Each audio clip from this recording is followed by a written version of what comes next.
சற்று முன் பாமக கட்சியைச் சேர்ந்த கோடிக்கணக்கானோர் திமுகவில் இணைந்ததால் பரபரப்பு, அதிர்ச்சியில் ராமதாஸ், அன்புமணி. அதாவது பாமகவில் இளைஞரணி தலைவராக தனது மகள் வழி பேரன் முகுந்தன் பரசுராமனை சில மாதங்களுக்கு முன்பு நியமித்தார் பாமக நிறுவனர் டாக்டர் ராமதாஸ். அந்த வகையில் ராமதாஸ் எடுத்துள்ள இந்த முடிவு அன்புமணி தரப்பை செம்ம கடுப்பில் இருப்பதாக சொல்லப்பட்டது. தைலாபுரம் தோட்டம் மிக காட்டமாக இருந்தது. மகன் அன்புமணிக்கு எதிராகவும் கட்சி இன்னும் எனது கட்டுப்பாட்டில்தான் இருக்கிறது என்றும் தமிழகத்தின் பால் தாக்கரே நான் தான் என்றும் நிரூபிக்கும் வகையில்தான் டாக்டர் ராமதாஸின் ஆக்ஷன்கள் காட்டிக் கொண்டிருக்கின்றன. மேலும் பாமகவின் இளைஞரணி தலைவராக தனது மகள் வழி பேரன் முகுந்தன் பரசுராமனை சில மாதங்களுக்கு முன்பு நியமித்தார். இந்த நியமனத்தின் மூலம் ராமதாஸ் அன்புமணிக்கு இடையே மோதல் வெடித்தது.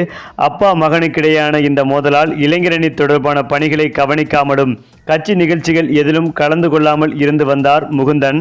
மேலும் இந்த நிலையில்தான் தைலாபுரம் தோட்டத்திற்கு நேற்று முன்தினம் முகுந்தனை வரவழைத்த ராமதாஸ், இனியும் கட்சி நிகழ்ச்சிகளில் கலந்து கொள்ளாமல் இருக்கக்கூடாது, நீதான் இளைஞரணிக்கு தலைவர், அதனால் கட்சி பணிகளில் ஈடுபாடு காட்ட வேண்டும்.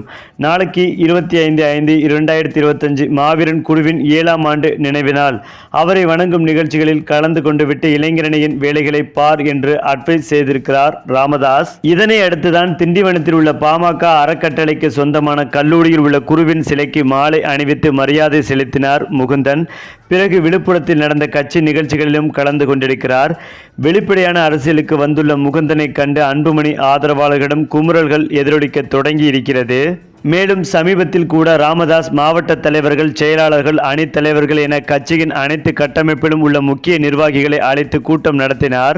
ஆனால் இந்த கூட்டங்களில் 15% ஆட்களே தோட்டத்திற்கு சென்றனர். மீதமுள்ள 85% நிர்வாகிகள் அன்புமணியின் பின்னால் திரண்டனர். அவர் உருவாக்கிய சென்னை அலுவலகத்தில் திரண்டார்கள். தோட்டத்திற்கு சென்ற 15% ஆட்களிடம் 5% ஆட்கள் அன்புமணியின் ஆட்கள் தான். தோட்டத்தில் என்ன நடக்கிறது, ராமதாஸின் திட்டம் என்ன என்பதை அறிந்து கொள்ளும் பொருட்டே தனது ஆட்களை தோட்டத்திற்கு அனுப்பி வைத்தார் அன்புமணி. அதேபோல் நான் அழைப்பு விடுத்தும் 85% நிர்வாகிகள் கூட்டத்தை புறக்கணித்ததை டாக்டர் ராமதாசுவால் ஜீரணித்துக் கொள்ள முடியவில்லை. அதனால்தான் நேற்று இரவு தைலாபுரம் தோட்டத்தில் தனது குடும்பத்தினரிடம் ஏகத்துக்கும் கொந்தளித்திருக்கிறார். அப்போது ஜி.கே. மணி, வடிவேல், ராவணன் உள்ளிட்ட சில முக்கியஸ்தர்களும் அங்கு இருந்துள்ளனர்.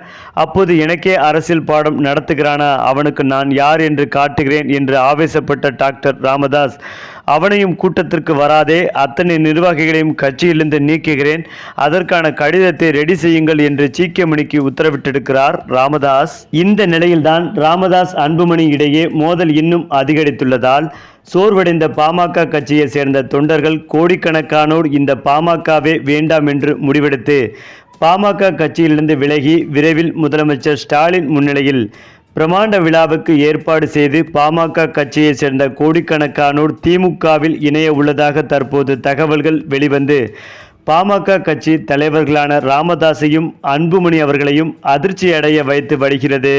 சரி, இப்போ நீங்கள் சொல்லுங்கள், பாமக கட்சியின் உட்கட்சி பூசல் பற்றிய உங்களுடைய கருத்துக்களையும் உங்கள் கமெண்ட்டில் சொல்லுங்கள். மேலும் இந்த வீடியோ உங்களுக்கு பிடித்திருந்தால் லைக் பண்ணுங்கள், ஷேர் பண்ணுங்கள், மறக்காமல் நம்முடைய சேனலை சப்ஸ்கிரைப் பண்ணிக்கங்க.